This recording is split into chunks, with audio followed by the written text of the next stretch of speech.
Welcome to Sasi official. Jananayagan படத்தை தயாரித்த KVN நிறுவனத்துக்கு மிகப்பெரிய ஒரு லாஸ் ஏற்பட்டிருக்கு. இந்த படத்தை ரிலீஸ் பண்ணா கண்டிப்பா இந்த படம் ஓடாதுங்க. டாக்ஸிக் படம் தான் ரிலீஸ் ஆகி அவங்களுடைய நஷ்டத்தை ஈடுகட்ட போகுது. எம்ஜிஆர், விஜயகாந்த் இவங்கெல்லாம் கட்சி தொடங்கினதுக்கு அப்புறம் அவங்க படம் ஓடல. அதே போல தான் விஜய் அவர்களுடைய படமும் ஓடாது அப்படிங்கிற மாதிரி நிறைய விஷயங்கள் பேசப்பட்டு இருக்கு. இதோடைய உண்மைத்தன்மை என்ன இந்த வீடியோவில் பேச போறோம். நீங்க இன்னும் நம்ம சேனலை சப்ஸ்கிரைப் பண்ணா சப்ஸ்கிரைப் பண்ணி வீடியோ லைக் பண்ணிருங்க. தினமும் 8 மணிக்கு நம்ம சேனல்ல சினிமா சார்ந்த ஒரு அப்டேட் வந்துகிட்டே இருக்கும். முதல்ல எடுத்தோடனே விஜய் அவர்களுடைய ஜனநாயகன் படம் இன்னும் ரிலீஸ் ஆகிற டேட் உறுதி செய்யப்படாம தான் இருக்கு. இப்போ வந்துடும் அப்போ வந்துடும் அப்படின்னு சொல்லி இழுத்துக்கிட்டே இருக்காங்க. ஓப்பனா சொல்லணும் அப்படின்னா ஜனநாயகன் படத்துக்கு என்ன பிரச்சனை அப்படின்னா, காங்கிரஸ் ஆட்சியில இருந்தபோது திமுக படம் தயாரிச்சா அதுக்கு ஒரு தடை ஒன்று வரும். அதே போல எம்ஜிஆர் அவர்கள் அதிமுக ஆரம்பிச்சதுக்கு அப்புறமேட்டுக்கு ஒரு படம் ரிலீஸ் பண்ணா ஒரு பிரச்சனை வரும். அதுக்கு காரணம் ஆளும் தரப்புல இருக்கிறவங்க ஒரு அழுத்தம் கொடுப்பாங்க. அதுதான் இன்னைக்கு விஜய் அவர்களுக்கும் நடந்துகிட்டு இருக்கு. அவ்வளவுதான். அதை தவிர வேற எந்த ஒரு காரணமும் கிடையாது.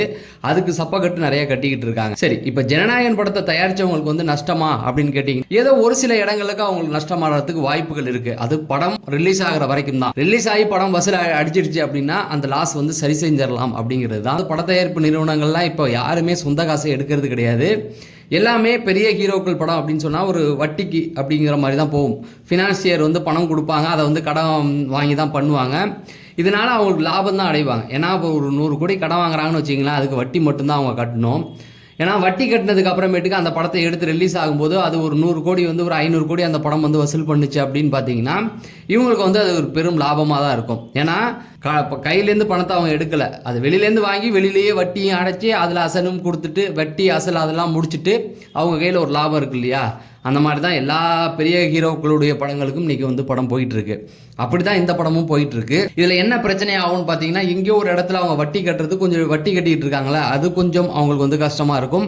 அதுக்கப்புறம் ஒரு சில இடங்கள்ல விநியோகஸ்தர்கள் பணம் கொடுத்துருக்காங்க அப்படிங்கிற மாதிரி சொல்றாங்க. அவங்களுக்கெல்லாம் கொஞ்சம் நெருக்கடியா இருக்கும். அது கடன் வாங்கி கொடுத்தவங்களுக்கு படம் ரிலீஸ் ஆனிச்சு அப்படின்னு பாத்தீங்கன்னா அந்த வசூல் எல்லாத்தையுமே ஈடு கட்டிடும் அப்படிங்கிறது தான்.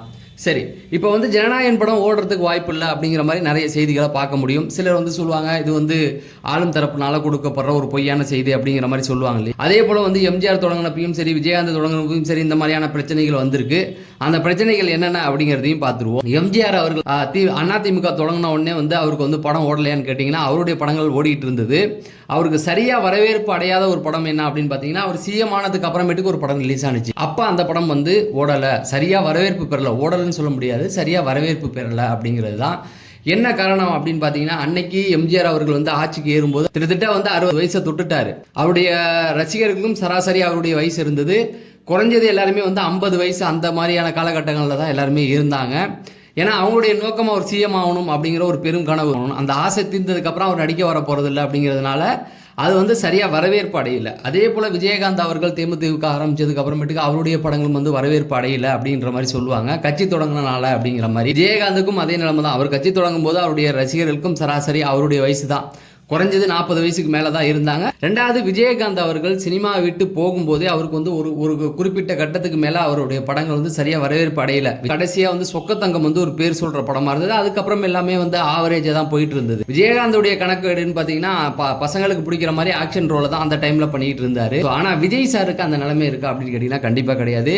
ஏன்னா விஜய் சார் இன்னைக்கு கட்சி ஆரம்பிச்சிருக்காரு. சராசரி அவருடைய ரசிகருடைய வயதை நீங்கள் கணக்கு பண்ணீங்கன்னா அவருடைய வயசுக்கு ஒத்தவங்களும் இருக்காங்க. ஆனால் இன்னைக்கு 2025 பிறந்தவங்களும் அவருக்கு ஃபேனாக இருக்காங்க அப்படிங்கிறது தான்.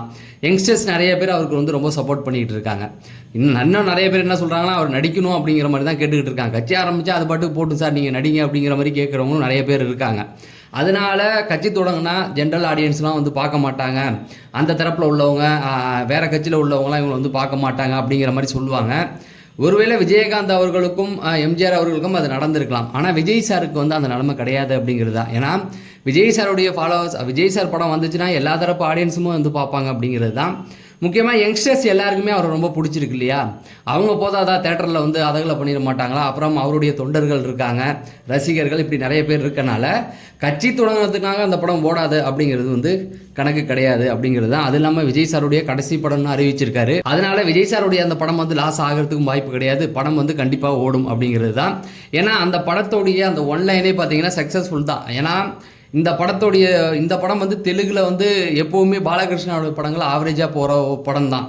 அப்படி இருக்கும்பொழுது அவருக்கு ஒரு சூப்பர் ஹிட் ஆன படம் இந்த படம். அவருக்கே அது சூப்பர் ஹிட்னா தளபதிக்கு சொல்லவாக்கி வேணும். இந்த படம் ரிலீஸ் ஆகிறதுக்கு ஏன் தாமதம் அப்படின்னு கேட்டிங்கன்னா, அதான் சொல்றேன்ல, அரசியல் அழுத்தம். அதாவது திமுக தரப்புலேருந்து எம்ஜிஆருக்கு விஜயகாந்துக்கும் கொடுத்தாங்க. அதே தான் இப்போ விஜய் அவர்களுக்கும் கொடுக்குறாங்க. திமுகவுக்கு காங்கிரஸ் அந்த காலகட்டத்தில் கொடுத்தது.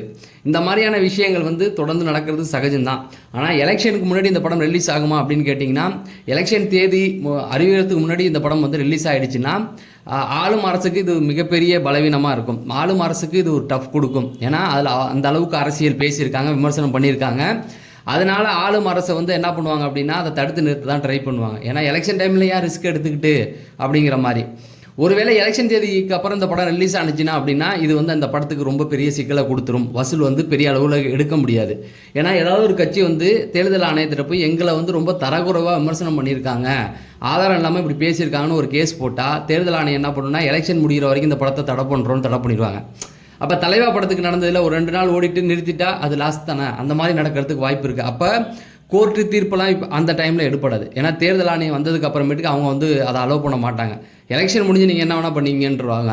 அப்போ எலெக்ஷனுக்கு தேதி அறிவிக்கிறதுக்கு முன்னாடி இந்த படம் வந்து ரிலீஸ் ஆனால் ஒரு பெரும் வசூல் எடுத்துரும் அப்படிங்கிறது தான். இல்லை அப்படின்னு பார்த்தீங்கன்னா, எலெக்ஷன்லாம் முடிஞ்சு ரிசல்ட் வந்ததுக்கப்புறம் ஜூனில் தான் இந்த படம் வந்து ரிலீஸ் ஆகும்.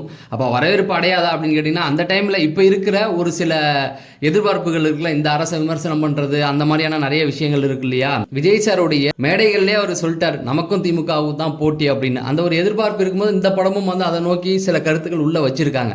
அப்போ எலெக்ஷனுக்கு முன்னாடி வந்தால் அது வந்து ஒரு பெரிய எதிர்பார்ப்பை கொடுத்துரும். எலெக்ஷனுக்கு அப்புறம் ஒருவேளை அவங்க தோத்துட்டாங்க அப்படின்னு வச்சுக்கிங்களேன், கண்டிப்பாக அது வந்து அது வேற ஒரு அரசு வந்துடுச்சு அப்படின்னா படம் எல்லாருக்கும் பிடிக்கும், அந்த அரசியல் பஞ்சுகள் கொஞ்சம் எடுபடாது அப்படிங்கிறது தான். அதனால் படம் வந்து எப்போ ரிலீஸ் ஆனாலும் அது பெரிய வசூலை எடுத்துரும். காரணம் என்னன்னு பார்த்தீங்கன்னா, விஜய் சாருக்கு எல்லா தரப்பு வயதினரும் எல்லா கட்சிகளை சார்ந்தவங்களும் ரசிகர்களாக இருக்காங்க. இந்த பக்கம் தமிழ்நாடு தாண்டி அந்த பக்கம் கேரளாவிலும் மிகப்பெரிய ரசிகர் பட்டாளம் இருக்குது. அப்படிங்கிறதுனால சமூக ஊடகங்களில் சொல்லப்படுறது எல்லாமே வந்து ஒரு பொய் பிரச்சாரம் தான். கண்டிப்பாக இந்த படம் ஒரு பெரிய வெற்றி அடையும் அப்படிங்கிறது தான். தொடர்ந்து சினிமா செய்திகளுக்காக நம்ம சேனலை சப்ஸ்கிரைப் பண்ணுங்கள் அப்படிங்கிறத சொல்லி நான் விடைபெறேன். நன்றி, வணக்கம்.